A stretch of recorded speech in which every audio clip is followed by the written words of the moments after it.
unbelievable. I'm so proud right now.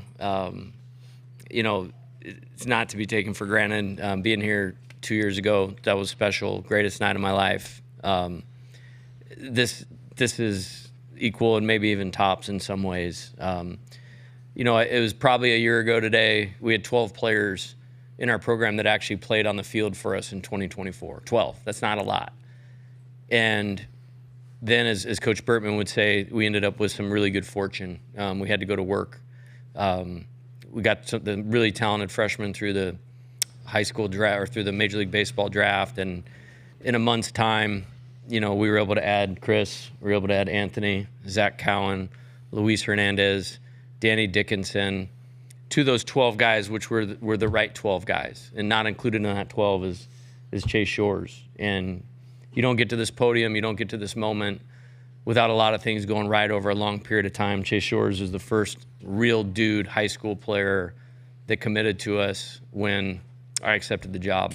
And I think this is appropriate to have these three players here. They are exactly what this team was, which is our motto for the year was tough and together. And I've never seen a team more mentally tough and consistent. I mean, we went through probably the hardest schedule in college baseball, and we had one hiccup, one. I mean, we're, a little speed bump at Auburn. But other than that, they dominated the season, and they dominated the schedule. And it is talent, but it is character. I mean, I can't even picture my life or our program without a Chris Stanfield, a Chase Shores, and an Anthony Ianson. We were a little behind on Chris, and somehow he had the faith. We hit it off pretty quick, built a pretty strong bond, and we're able to get him. And then, I've mentioned this before with Anthony. There's one guy a summer in this crazy new world that we're living in that it's going to tip the scales for you to have an opportunity to be here and do what we just accomplished, and that was Anthony Ianson. And then Chase Shores, I'm so proud of him. It was a weekend starter on the 2023 National Championship team as a freshman. His last pitch of that season was a 97-mile-an-hour fastball that struck somebody out from Tennessee with the box rocket. And then he had to go through the 18-month recovery rehab and persevered through all of that.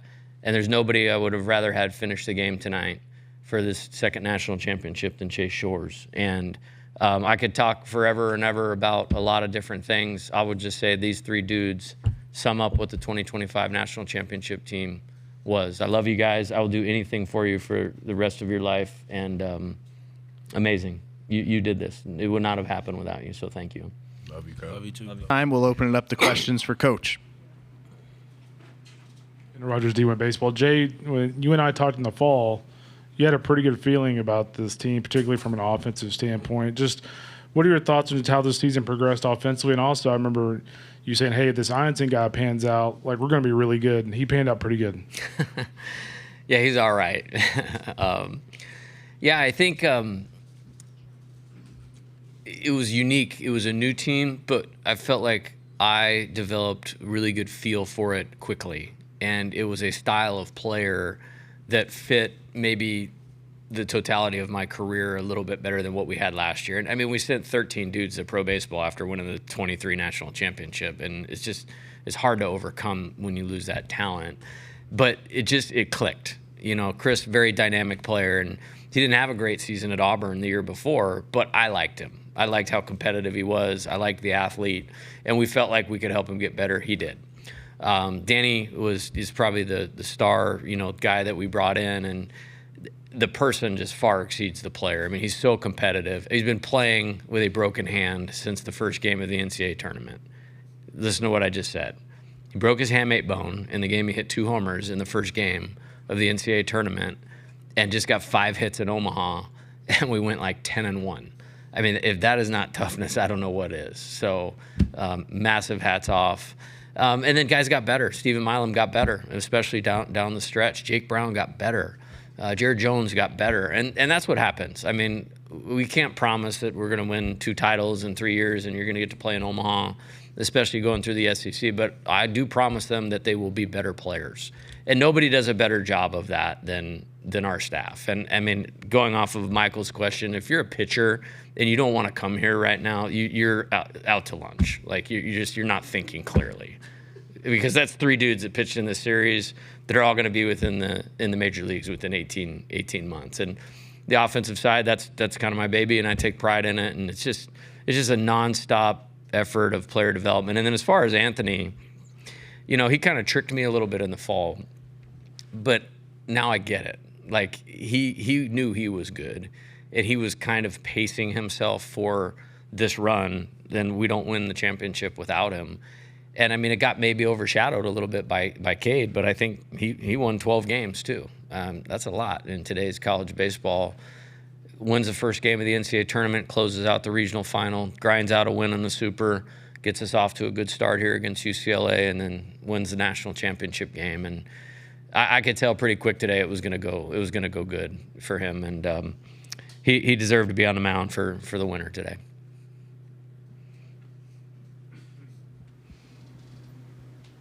Coach, right over here. When you're putting together this team and you're flying across the country, trying to do it through the transfer portal and even with the high school guys, how crazy was that? And what was your plan going in, maybe not your simplified plan, but your plan going in to try to find the right guys for you? Yeah, that's a really good question. I think I knew we had really good players coming back. It just wasn't a lot of volume.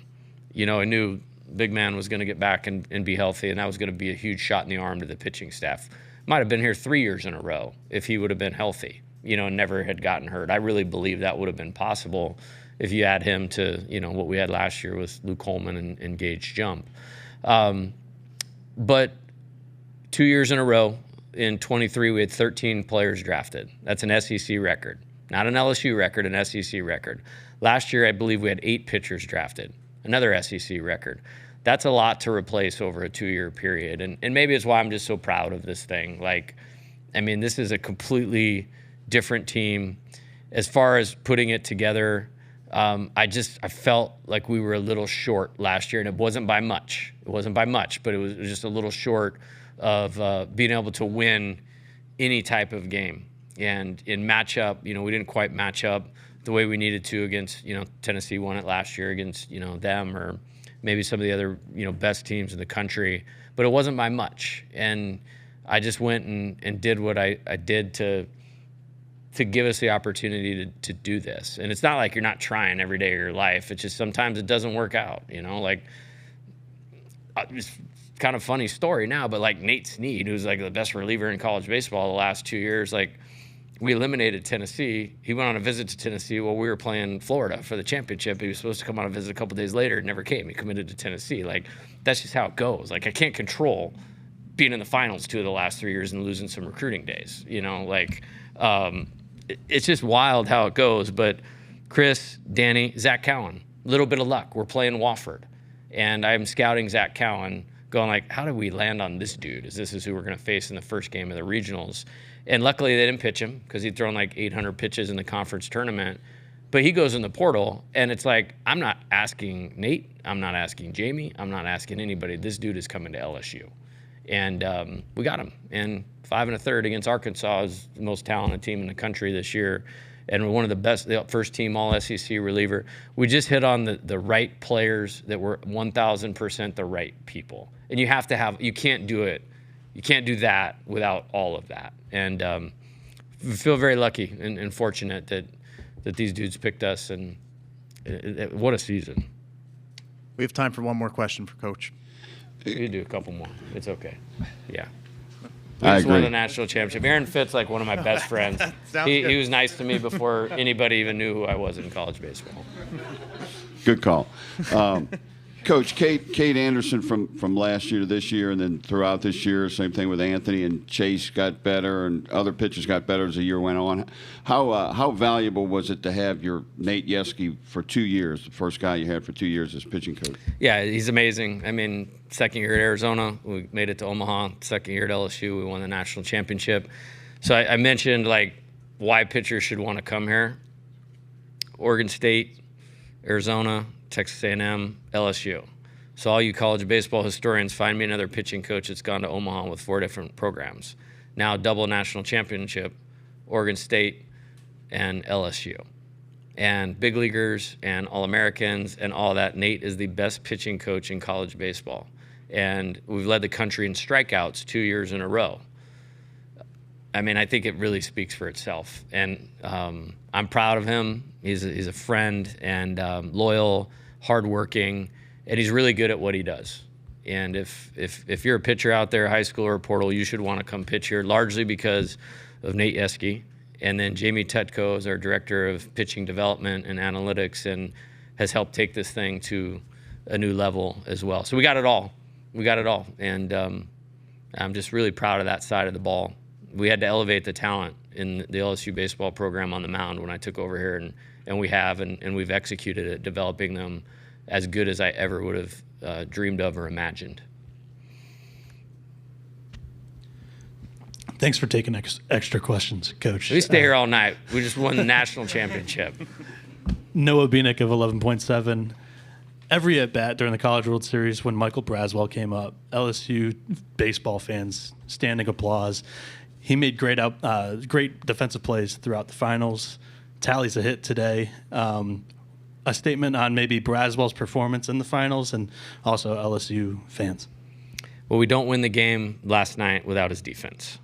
I mean, we lose the game without his defense last night. And I was looking hard at it. Tanner's a good player, too, and he helped us get here. But, on just the offensive platoon side, it probably would have made more sense to play Tanner against Flukie and Morrison. But just with the pressure that Coastal puts on you with the inside game, we just felt like we had to play him. And there was a lot of pull side ground balls against Cade throughout the season. And so we have a meeting where we kind of talk through the lineup, and that one I just put on the board, and somebody tried to raise their hand. I was like, no, this is what we're doing tonight. And then they came back and said, good decision, Coach. And then today, awesome. Sack bunt, I believe, walk, and a base hit. And I'm really happy for him because when he came here, he didn't talk about pro base, but he talked about getting to Omaha. And then I kind of fist bumped him the first game when we got here, and he's like, well, we're here, and let's win it now. And he contributed a lot to that. Coach, congratulations. Back to Shores for a second here. I mean, because, we all know the kind of prodigious talent that he is and that it wasn't a straight path to get to this point. And, it would be easy maybe to lose trust if a guy's struggling with the strike zone, but you guys kept going back to him and put him in position to get to this point. I'm curious, first of all, what was the key to getting that out of him, this kind of trustworthiness at the end of a game, and what did it mean to you for him to have this moment? Yeah, the talent is uncoachable. I mean, it's 99, 100. It's what they look like on TV at Fenway Park, Yankee Stadium, Wrigley Field, Petco Park. That's where he'll spend his life because he's got that ability. He missed a lot of development time. Like, I threw him right into the rotation on, again, one of the best teams in college baseball history because I wanted to get mileage on his tires to get that talent to become the skill that we're all seeing now. And then he got hurt, unfortunately, and missed all that time. And then this year, to be honest, he didn't pitch great, like going into the season and our scrimmages and all that type of stuff. But I felt like we had a good enough offense. We had good enough supporting pieces. We decided to start him because I wanted him to get that experience. And he had some success and he had some failures. But I felt like we got the development time in, and then we put him in a role that there's nobody better for that role. And then he had a couple speed bumps. He was pretty good. He had a couple speed bumps, but he had a bad outing in the regionals, the game we lost to Little Rock. And the response from that to what we saw against West Virginia and then the 4 games here, man, it meant a lot to see him on the mound because this just doesn't happen overnight, and it didn't happen last summer. I mean, that's like October of 2021, where he chose to come to LSU. And because of the injury, it took a long time to get to this point, but very well worth it. Jay, if I could get one about the game, you guys had base traffic, I don't know, like 16 out of the 18 innings, I think. Just your ability to work in and around that. And you kind of mentioned the importance of the defense, but just to be able to navigate that and only give up 2 bombs. Yeah, I think I'm looking at the stat sheet. We only walked 1. We had the 1 hit by pitch. and we laid out a pretty clear plan of what we needed to do to beat this team. Congratulations to Coach Nall and Coastal. To win 26 games in a row is insane. We won 17 at one point this year. Didn't feel like we lost for like 2 months. 26 is ridiculous. And it took the best team in the country to beat them. I mean, LSU is the best team in the country this year, not just the national champion. But Anthony, that's what he does, and they were talking about how we map out the game, and for him, it was simple. Close in the first inning. Like, if he usually gets through the first, he's special. So it was like, you're the closer in the first inning. And then do what you do, which is get better as the game goes along. And there is nobody better in baseball at pitching with runners on base than Anthony Ianson. And I just didn't feel like we ever allowed them to have momentum in the 2 games. It's like this. It's like in football. They were in 3rd and 8 the whole time, because we did a good job keeping the leadoff guy on base, and when we got a base runner on, we immediately got the next guy out. Jacques Doucet, WAP-TV in Baton Rouge, talking to Josh Jordan on the field. He said winning is addictive. Like this feeling you're feeling right now, is this what you chase? Is this what everyone chases, and is this what brings you back?